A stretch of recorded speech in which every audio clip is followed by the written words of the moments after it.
Okay, everybody, thank you very much for coming. Especially thank John for that wonderful. And most especially thank Scott for offering us again, as he has for many years, this wonderful venue. This is the best place to be.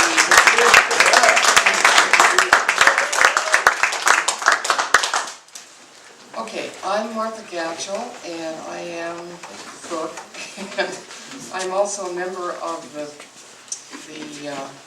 board, Friends of William Stafford. You mostly have seen now that there are stacks of back issues of the newsletter back there, which are free for the taking. And I need to say a word about our wish that people would join us in our task, in our effort, which is to keep the poems and teaching and the spirit of Bill alive and moving in the world. He himself said many times that somebody asked him what his favorite poems were, and he said, the next one. Then he said, I would trade everything I have written for the next poem. And he didn't just mean his own. He wanted everybody's next poem, particularly those of people who were not professional, intentional writers. He wanted everybody to join in the family of aware human beings who write down what they see, what they sense. And we are hoping to further that, to further the cause of poetry as well as the cause of Bill Stafford, which is as he would want it. He was not fond of adulation and tended to sort of back away. He was Poet Laureate of Oregon for many, many years, and said, I heard him say once, well, it was my turn, and I've done it, and I'm ready for somebody else to do it. He always wanted to know what anybody else was doing. And if you brought a poem or a piece of writing, he said, I'm not even anymore a poet. I just want to be telling somebody something. And he wanted to hear what other people wanted to tell him. And we'd like to keep that going. And one of the ways we are doing it is to, every January, sponsor and organize a whole series of these birthday readings. They take place all over the state, in Washington, in California, across the nation, and in fact, internationally. There's one in Scotland, there's one in Sweden, there's one in Morocco this year. So, if you are interested in joining, there are membership forms in the back of these. Be aware that some of the older ones will tell you that the membership fee is $10 or $15. It's not anymore. It's $35 now. So I just thought I better warn you. The newsletter comes out 3 or, if we're lucky, 4 times a year. And it isn't just a listing of possibilities. It is a collection of essays, poems by friends of Bill's or students of Bill's, information about other poetry related events that are going on, particularly in this region. We also have every summer, late summer, second week in September, usually, or third, a William Stafford Poetry and Potluck, which is at Foothills Park in Lake Oswego. And everybody is invited to come, and we have a number of readers, and everybody, again, like here, everybody comes, and if they want to read a favorite poem, or tell a favorite story, or memory of Bill, then they get to join in. And we're hoping to do some more organizing so that we can get across the state more active little groups of people who are interested in Stafford and in Stafford's teaching methods. And in preparation for next year, which is Bill's centennial, we are hoping to organize a whole range of events which will not just be January birthday readings, but will go on all year long. And we would love to have people join in. So stay tuned. We will try to get information to you. There is a website, and it's in the newsletter. So if you want to just go and check out, see what's going on, you can do that there. We, as Jerry said, there are broadsides which are produced for the Friends of William Stafford by a friend who is a master printer. And he does a new one for us every year and releases it at the picnic. And the ones that are still available, copies are back there. And there are also copies of the videos of Bill's work. And Scott, of course, has books. So, what I'm going to do, as the first person to start the open reading, is to read. This is not a poem. This is an introduction to a book of Bill's called A Glass Vase in the Rain. We chose to have it printed by Doug Stowe as a broadside last year. It's called Smoke Signals, a dedication. And I like to read this in order to, I think this explains what the Friends of William Stafford are about better than anything I have said. So here we go. Smoke Signals, a dedication. There are people on a parallel way. We do not see them often, or even think of them often, but it is precious to us that they are sharing the world. Something about how they have accepted their lives, or how the sunlight happens to them, helps us to hold the strange, enigmatic days in line for our own living. It is important that these people know this recognition, but it is also important that no purpose or obligation related to this be intruded into their lives. This book intends to be for anyone, but especially for those on that parallel way. Here is a smoke signal, unmistakable but unobtrusive. We are following what comes, going through the world, knowing each other, building our little fires. And our next first reader will be Quentin Howell. Did we discuss the mechanics of this? If you want to read, come up and sort of come up this way, and as people come up, 2 or 3 people come up and line up behind, we'll just keep it moving. Y'all come.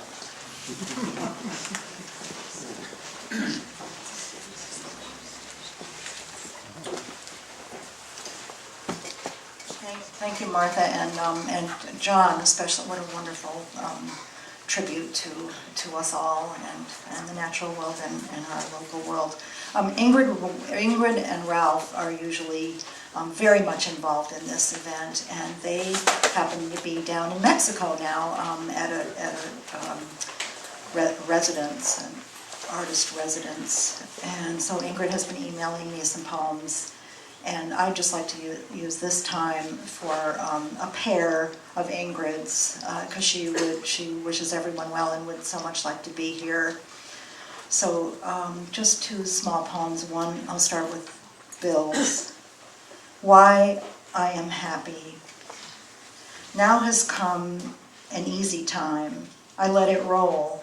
There is a lake somewhere, so blue and far, nobody owns it. A wind comes by, and a willow listens gracefully. I hear all this every summer. I laugh and cry for every turn of the world. Its terribly cold, innocent spin. That lake stays blue and free. It goes on, and I know where it is. Ingrid's poem is called Happiness. Out of the darkness, the angelfish glides, big as a dinner plate, just a shadow, really, but the tips of her wings, even in silhouette, are unmistakable. And in the very moment I see her checking me out, she melts again into the dark. I've been looking for her for over a month in this same lagoon, where years ago there used to be so many more fish. Some morning soon I'll come again, earlier. The water will be clearer, and I know where she hides.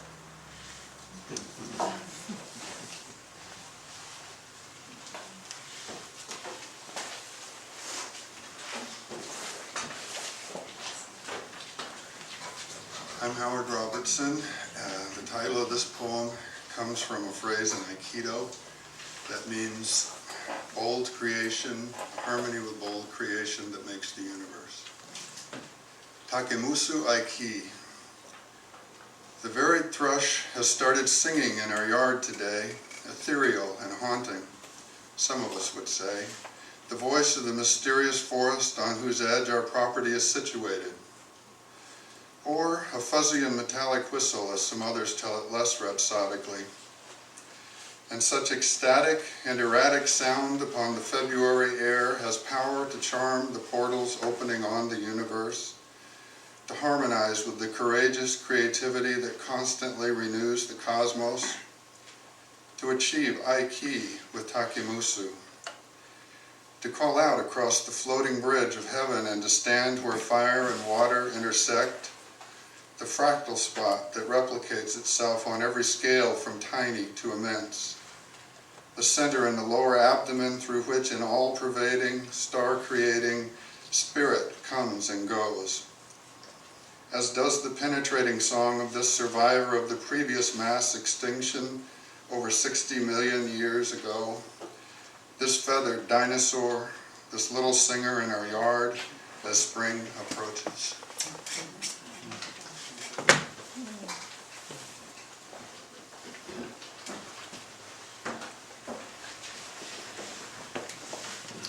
Hello, I'm Stephen Blue. I'd like to read one of my favorite William Stafford poems and then one of my own. The poem from William Stafford is called Waking at 3 a.m. Even in the cave of the night, when you wake and are free and lonely, neglected by others, discarded, loved only by what doesn't matter, even in that big room no one can see, you push with your eyes till forever comes in its twisted figure 8 and lies down in your head. You think water in the river. You think slower than the tide in the grain of the wood. You become a secret storehouse that saves the country, so open and foolish and empty. You look over all that the darkness ripples across. More than has ever been found comforts you. You open your eyes in a vault that unlocks as fast and as far as your thought can run. A great snug wall goes around everything, has always been there, will always remain. It is a good world to be lost in. It comforts you, it is all right, and you sleep. And I like this poem a lot because it's about dreams, and I write a lot about dreams. Now for my poem. Like Bill Stafford, I am a pacifist. I have been all my life. Last year at this celebration of William Stafford's birthday here at Tsunami Books, there was a poetry workshop for 2 hours before this event given by Ralph Salisbury, and Ingrid went. And I attended that workshop. In part of the workshop there was a William Stafford theme, which was called Speaking Truth to Power. One of the exercises was to look at a photo in a book, and from that photo describe, as Ingrid said, what you see, what's there, what it reminds you of, what is the artist trying to convey. I picked a photo by renowned photographer Annie Leibovitz, the famous photo of John Lennon and Yoko Ono, with John naked, curled up in a fetal position on Yoko, who is clothed. It was a controversial cover of Rolling Stone magazine right after John was killed. The following is what I saw in the photo, especially as it relates to the William Stafford theme, Speaking Truth to Power. The true power of peace. Naked to the world, he stood, strong, with principle for all to see. But I am troubled by the images that others would see in his honesty. Peace is often misunderstood, but is always, always contagious, vulnerable and fragile, like curling up to the strength of a loved one. Compassionate and unconditional, that universal feeling of peace flows unquestioned when you realize that the words John said are really true. War is over if you want it. Okay. Thank you.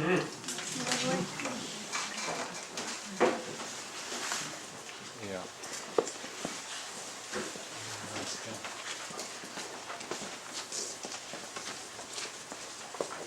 I'm Tom Titus. Quick story before I read a William Stafford poem. I'm a herpetologist. That's an amphibian and reptile guy in common parlance. And I teach a course here at our large institution of higher learning. Just kind of flew out of it, didn't it? And I was working on a lecture one day on how lizards regulate their body temperature, and so I Googled panting lizard, looking for a picture actually, and the first thing that popped up was a quote that said, "The sight of you leaves me panting like a lizard on a hot rock." The second hit was a William Stafford poem called At the Bomb Testing Site. And before I read the poem, I have to go on. We went on a field trip. I read it to my class. So we went on a field trip, and one of my students took this incredible picture, and it's a poor resolution snapshot of the picture, and I sat on it. It's a spectacular picture of a leopard lizard looking out over the Alvord Basin. And I looked at that picture when Lance shared it with me, and he was working on a website for my course, and I went, "Lance, that's Bill's poem." And so we ended up pairing the poem with the picture, and I sent it to Kim Stafford and asked him for permission to use that as the homepage on our website, and he graciously allowed us to do that. So. And Kim also reminded me that there really is congruence in the universe, and especially where the natural world is concerned. At the bomb testing site. At noon in the desert, a panting lizard waited for history, its elbows tense, watching the curve of a particular road as if something might happen. It was looking at something farther off than people could see, an important scene acted in stone for little selves at the flute end of consequences. There was just a continent without much on it, under a sky that never cared less. Ready for a change, the elbows waited, the hands gripped hard on the desert.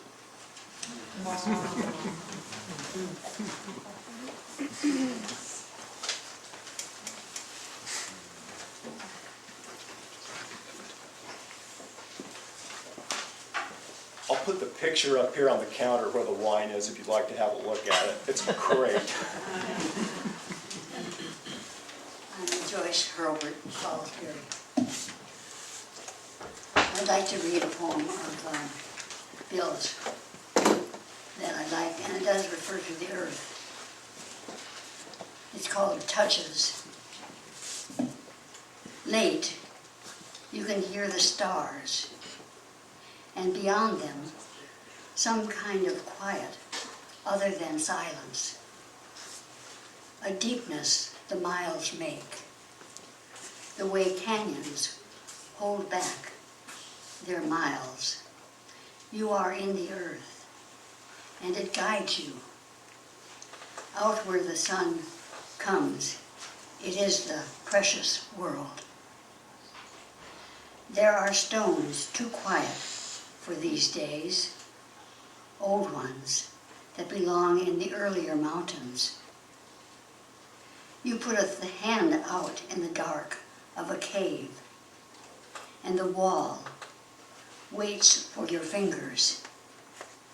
Cold, that stone tells you all of the years that passed without knowing. You think of caves held in the earth, no mouth, no light. Down there, the years have lost their way. Under your hand, it all steadies. Is the world under your hand?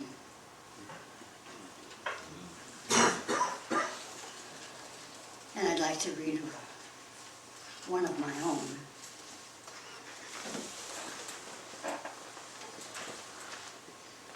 It's called Dust Devils. Dust devils dance on the desert plateau, trapped in a twisted updraft of death. Seductive Circes to entrance the unaware. We pass a wrecked car, glass scattered on the flat, hot road. Someone caught asleep in a sudden roll, or lulled by shimmering waves of light, or vanishing ghosts of mirrored lakes. The world has whirled through space and time, and all the while we wheel on toward some ultimate destination. Better to stop and walk, feel the warm wind on our faces, feel our feet sift the hot sand, in step with a sudden swirl, the lift of air and light before the final dance.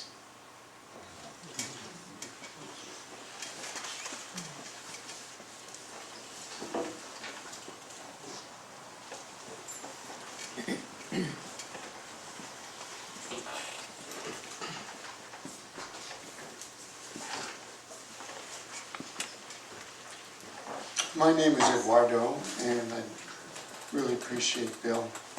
I'm glad I came to Oregon and saw the beautiful place that he wrote about. I'd like to start out with an Oregon message.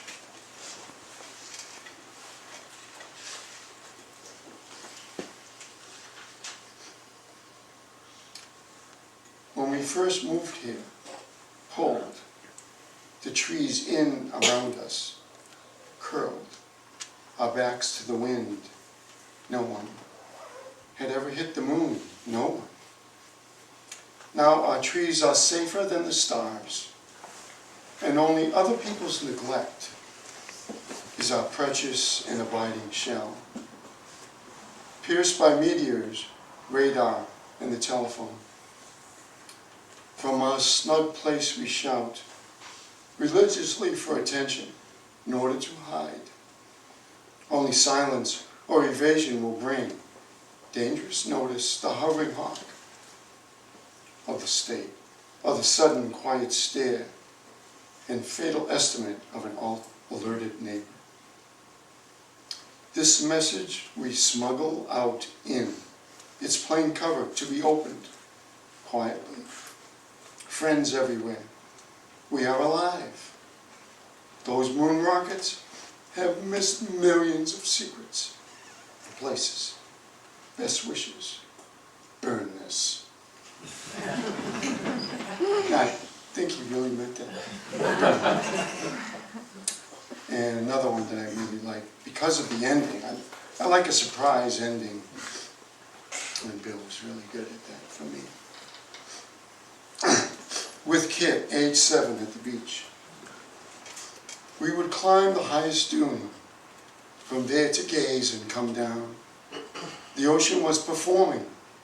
We contributed our climb. Waves leapfrogged and came straight out of the storm. What should our gaze mean? Kit waited for me to decide. Standing on such a hill, what would you tell your child? That was an absolute vista. Those waves raced fat and cold. Far and cold, excuse me. How far could you swim, Daddy, in such a storm? As far as was needed, I said. And as I talked, I swam.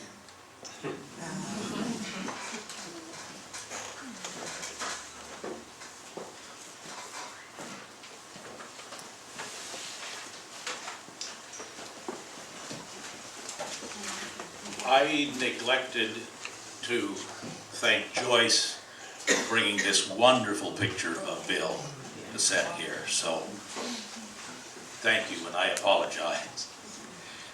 And when John was talking about all of Stafford's little poems, it suddenly occurred to me, those are like grains of sand in a stream, and they change things. Okay, I'm going to give you my poem first because it's hard to follow Bill.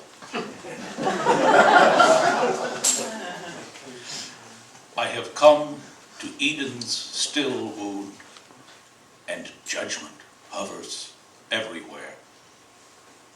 Back in my land of home are guiltless streams and faultless air. We make decisions all day long, but there are no judgments there. And this is Bill's Cro-Magnon with a phrase from St. Teresa. Catch and let go. Leaves take sunlight, wind pounces on them. Deep in shadows where winter hides lurks the ice. People slip by, flickering feet, little darting eyes. How soon will these natives build cities, burn up the forest, civilize paradise? God will sip them like little drops of dew when it is time.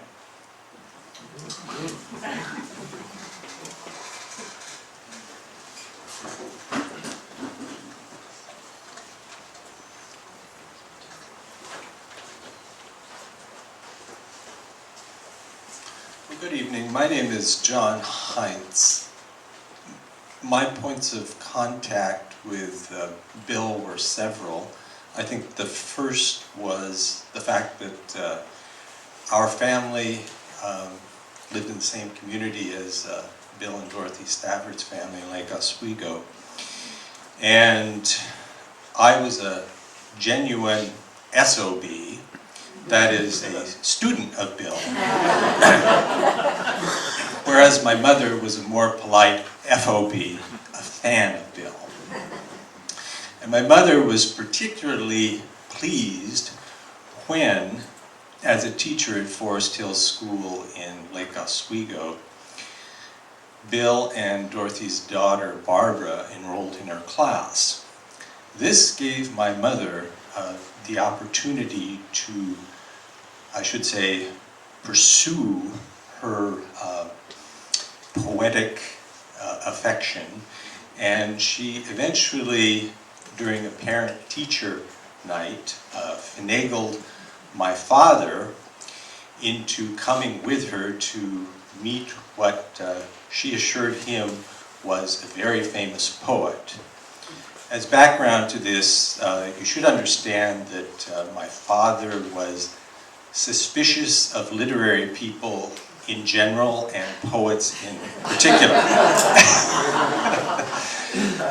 So at the parent-teacher conference, I was along for the ride, so to speak, and I noticed that my father was hovering in one corner of the room and Bill Stafford was kind of removed into another corner. And it was my mother's task during the course of the evening to introduce them to one another.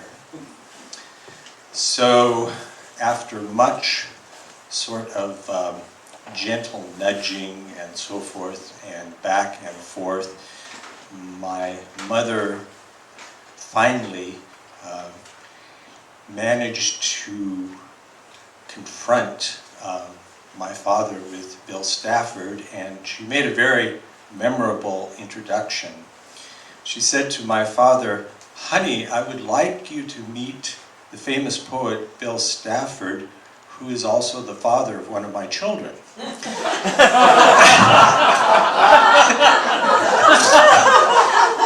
And this provoked two very wide smiles on my father's face and also the face of Bill Stafford. And I don't think that I have ever seen either of them smile quite that way.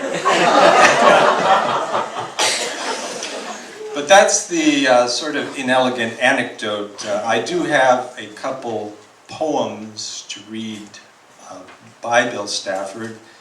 They are much more enlightening. They are special to me because they were two of my mother's favorite poems from his collection entitled The Rescued Year, which came out after his National Book Award winning Traveling Through the Dark. They both have something to do with the theme of nature, although the second one is a little bit more abstract. This one is a little bit more direct. It's called The Tulip Tree. It is the first poem in this volume. Many a winter night, the green of the tulip tree lives again among other trees, returns through miles of rain to that level of color, all day patterned, wind-wearied, calmly asserted in our yard.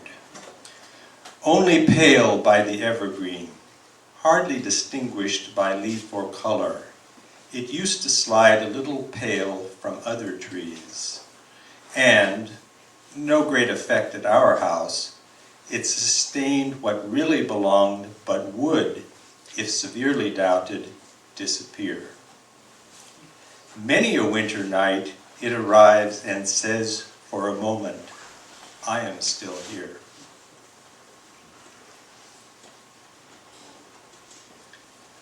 The second poem is entitled A Human Condition, which seems a little bit removed from the theme of William Stafford and nature, but I think it is a complex meditation on our relationship to nature and how it has evolved. A human condition. If there is a forest anywhere, the one you live with whimpers in her sleep or construes a glance wrong, awake. Without intent, she falls towards zero impact. Like an indicator on a chart, she rounds into terror, and the wild trees try for her throat, if there is a forest anywhere. If you concur with a world that has forests in it, the one you live with will indict you. If you like a farm, it will threaten. Some people casually help each other. If one likes a place, the other finds a kind going out of the breath that evening there. At your house, any forest is everywhere. But there are farms. To see them in the evening extends your breath. You hover their hills with regard for a world that offers human beings a lavish, a deepening abode in the evening, like them. These places could have been home, are lost to you now.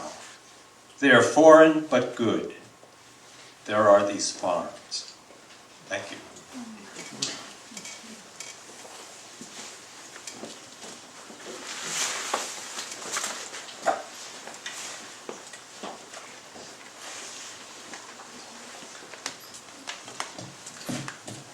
I'm Catherine Rydell, and I brought a poem by a California poet named Don Emblin. He died in 2009. And I love what he has to say about William Stafford. A lot of people tonight have alluded to how Stafford's, you're walking along with him and it seems very ordinary, and suddenly he makes a leap and you're in the mystery. So I think this poem speaks to that. It's called American Poet William Stafford, 1914 to 1993. If he were a landscape, we'd call him ordinary, plain and dusty, flat except for a few low hills, a few surviving pines, a scatter of yellow rabbit bush in several shades of brown. The sort of place we'd hardly call a place in our hurry down the highway, never to wonder how it was the trees got placed just so. If we got out and walked around, we'd find in season marvelous belly flowers echoing the stars, but in technicolor and full of seeds, and there behind that slope of tawny grass, a spring upwelling clear and cold. So cold it stings our hands and lips to life.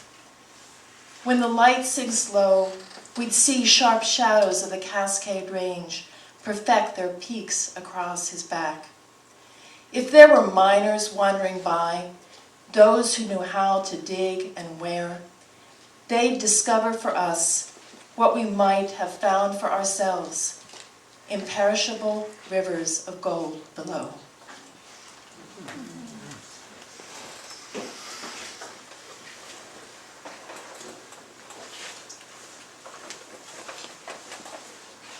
Well, it's great to be here. Thank you all. It's great to be in a group of people that love nature and love the earth so much. Can you hear me? And it's so tough to pick one or two of these poems. Who are you? Oh, who am I? I'm not sure. My name's Hafiz. I was named after a poet from the 14th century, which forces me to write poems. And I didn't bring any of mine, but these, I just picked two kind of what I'd say essential Stafford poems. And since it's really close to the full moon, I will just say that, you know, the spirit of this man, I think, has gotten stronger every year since his passing. And I've had, you know, it's not conversations I have with people regularly, but it's like palpable to me and to many people, the likes of Michael Meade, that many of you know. So this first one, I think I first heard Michael Meade read, it's called Allegiances. It's time for all the heroes to go home if they have any, time for all of us common ones to locate ourselves by the real things we live by. Far to the north, or indeed in any direction, strange mountains and creatures have always lurked. Elves, goblins, trolls, and spiders. We encounter them in dread and wonder. But once we have tasted far streams, touched the gold, found some limit beyond the waterfall, a season changes, and we come back, changed, but safe, quiet, grateful. Suppose an insane wind holds all the hills while strange beliefs whine at the traveler's ears. We ordinary beings can cling to the earth and love where we are, sturdy for common things.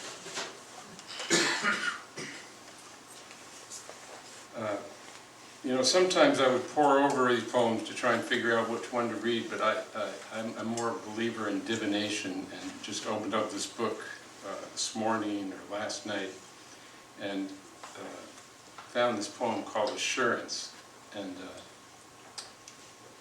yesterday I kind of had one of those rare existential moments where somebody reminded me, we have this illusion that we're alone, maybe most of the time, or some of us do. And even though I was in a group of 25 people last night, that kind of comes and goes. And this poem kind of speaks to that a little bit, and what an illusion it is that we're alone. You will never be alone. You hear so deep a sound when autumn comes. Yellow pulls across the hills and thrums, or the silence after lightning before it says its names, and then the clouds' wide-mouthed apologies. You were aimed from birth. You will never be alone.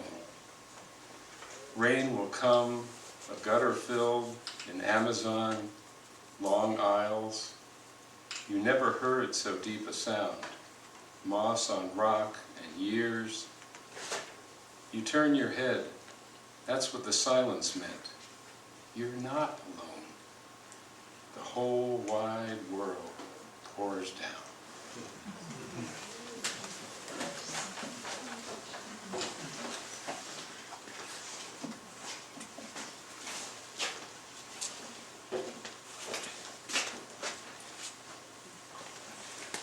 I'm Todd Peterson, and I think I've been to most of these over the years. I missed a couple of them.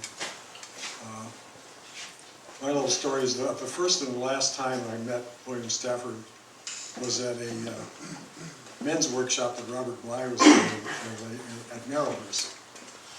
And Robert surprised us after lunch with this little man comes walking in. I didn't recognize him, but a lot of other people did. Anyhow, he introduces us to William Stafford, and there was such a contrast. I don't know if you've ever seen Robert Bly and seen William Stafford, but it's like, here's where William is, and here's Bly's up here. Bly's this kind of brash, arrogant type, real wild man, and Bill is so gentle and humble. It was such a contrast. I can just see those two together today. And also see the affection that they had for each other. I think, I was thinking over the years, I sort of dove into William Stafford and read all his work after that. And I had the occasion of starting to facilitate men's groups and do men's groups at the coast.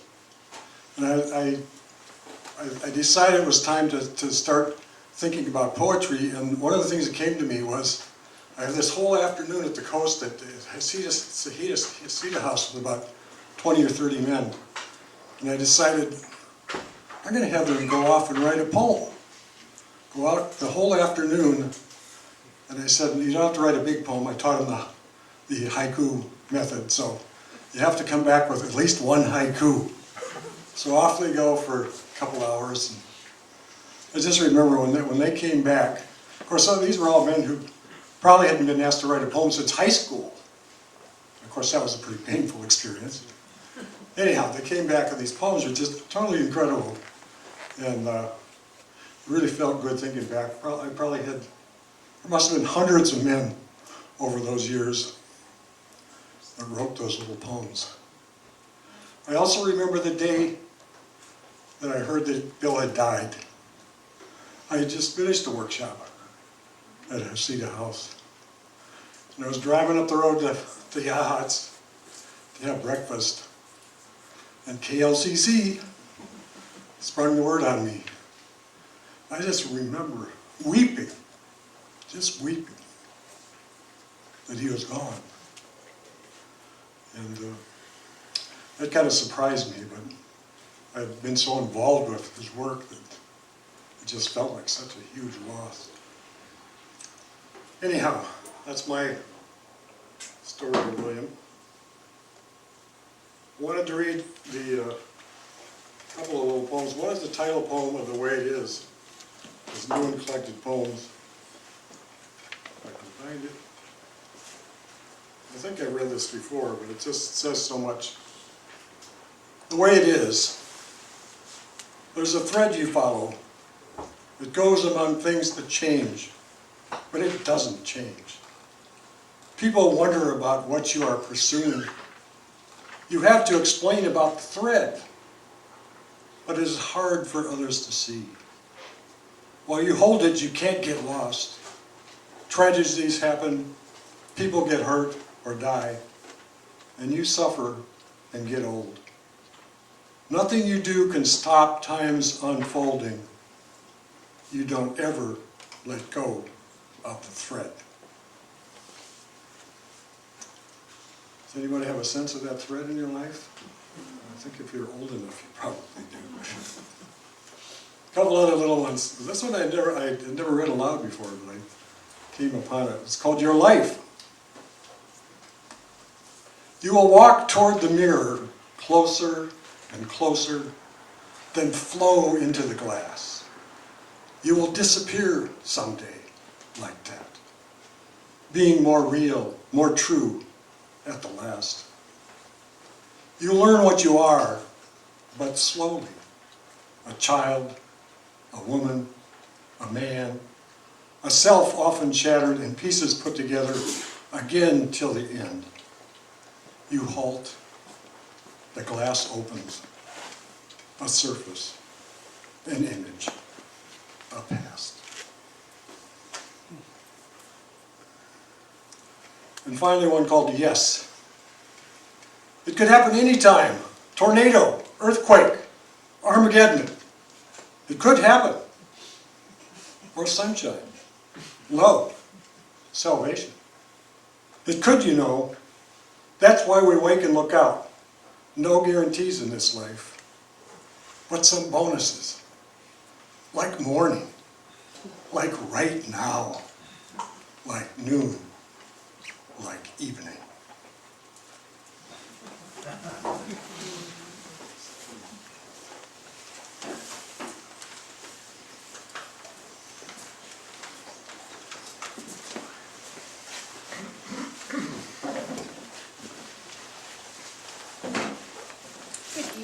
It's nice to stand in front of you.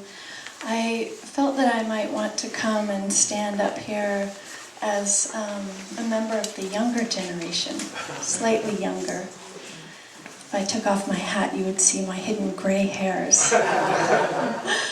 But as a member of the slightly younger generation, just to say that we love William Stafford very much. I love him very much, and one of the things that I love and have always loved about William Stafford is his unhurriedness, his unhurried thoughtfulness. Almost as if he were cautioning us that if someone is knocking at your door too furtively, one should be cautious of this. And ask, what's the hurry? What's the rush? And I think this is one of the medicines that he has to bring to our modern culture that feels so overstimulated often. And so, like my friend Hafez, I am in favor of as one of my friends calls it, bibliomancy, picking a work from the moment and seeing what teaching wants to come from that. So I picked a piece out of Another World instead from Stafford's early work. And when I read this, what I remembered is that I don't think I've heard many of his early poems this evening, and we love his the refinedness of his older poems. They're so warm and so rich, but this is an early one, and to me, one of the things also that I love and cherish about William Stafford is his deep humanity and how he connects me to my own decency, which I think also is a medicine for our times. Common decency, simplicity. And I think that this poem is very short and was written in 1943, his prison camp days. Speaks to, although it is less refined, it's lovely in how it contains his deep humanity, which was with him from the very beginning. And it's called Here Now. No, I'm sorry, it's called Apology. There was a flowering bush one time by where I walked. I didn't stop, I was in a hurry. One time someone was talking and I didn't listen. I stayed up one late night watching, but I went to sleep before morning. My hands were shaking one time in class. My coat was too long in the sleeves. Now I feel that I am a prisoner here. My old coat speaks for me, the curtness of my words, my angry eyes. These imply a jailer somewhere, everyone's jailer. Long ago a man picked me up when I fell. I did not look him in the eye long enough. Have you seen that man? Where does our jailer live? What are the terms we are on? Why? And I would like to finish by offering up a challenge to this poetic community, which is perhaps that on Stafford's centennial year, next year, his birthday, we could all pour ourselves to the task of writing a poem, our own poem for Stafford, to Stafford, about Stafford, and bring it to this next gathering this time next year. Thank you.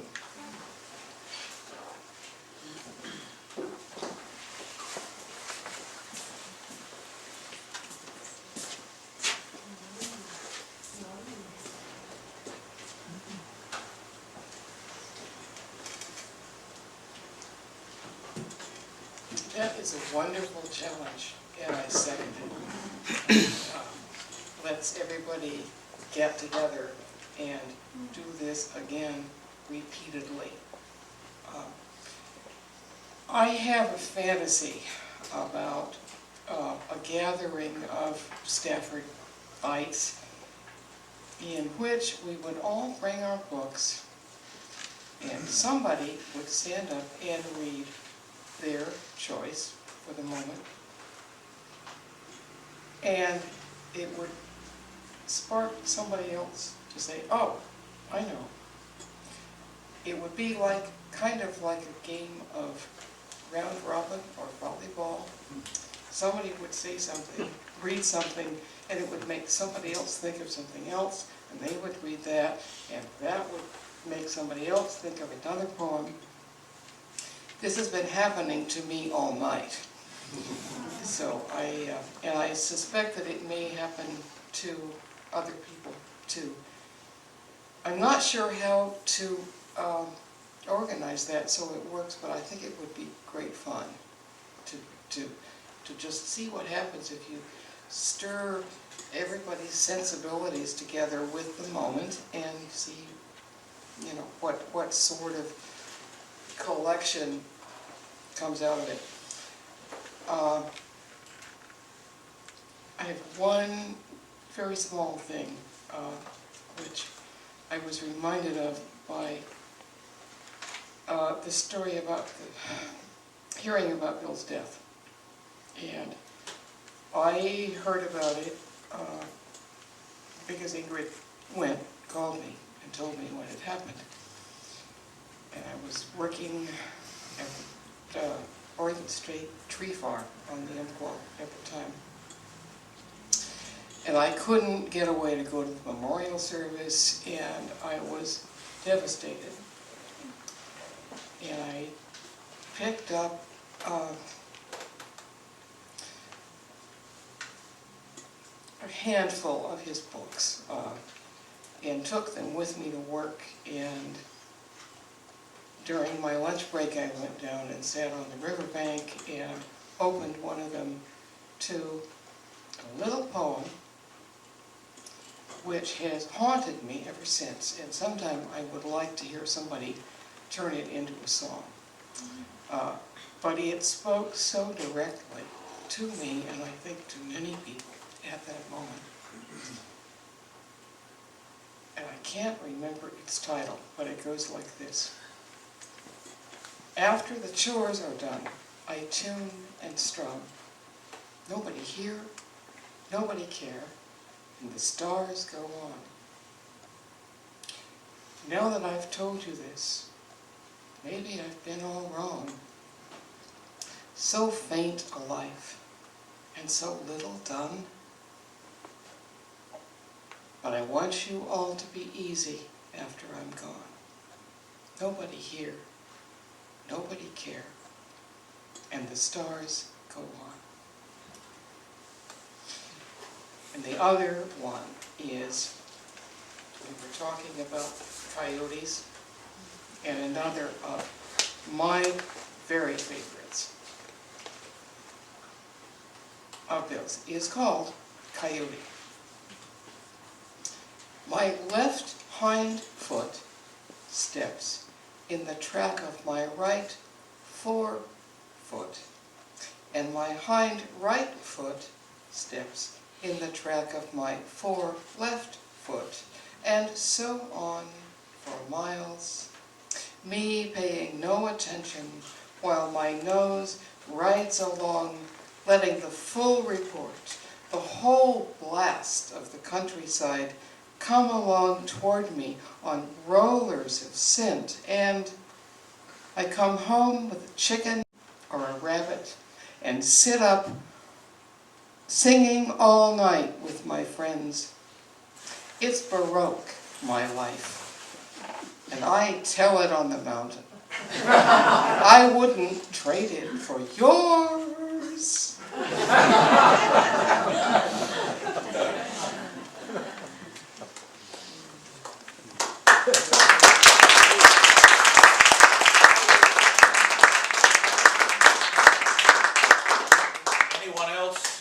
Anyone else got one they want to read? Okay, I'll close with one, but I think I've got a problem. I think Martha borrowed my bookmark. Mark her. What was it you were looking for? Roll call. Oh, I'll find it. I know where that I'll is. find it. I'll find it. Do you know the page number? No, but I know the mark. Yes, the page. It's not the one that got moved. Okay, it is. All right. Wait a minute, I gotta find my glasses. No, I'll make it without my glasses. Well, John had to leave early, but we were certainly pleased that he could be here.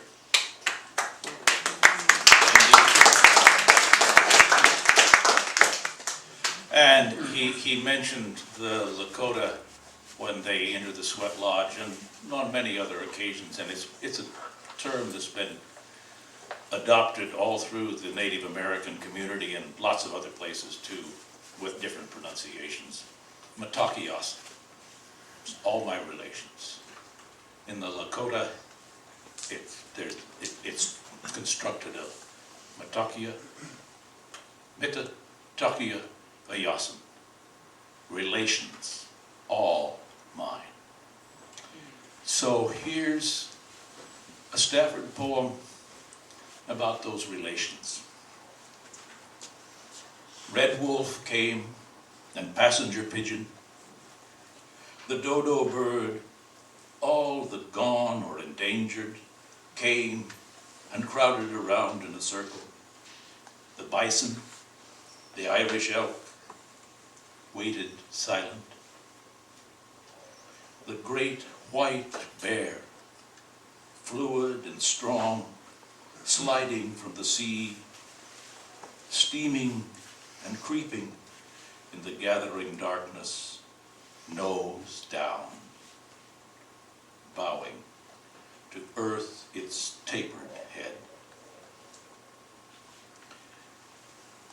Where the black-footed ferret, paws folded, stood in the corner surveying the multitude, and spoke for us all. Dearly beloved, it said. Thank you all for coming.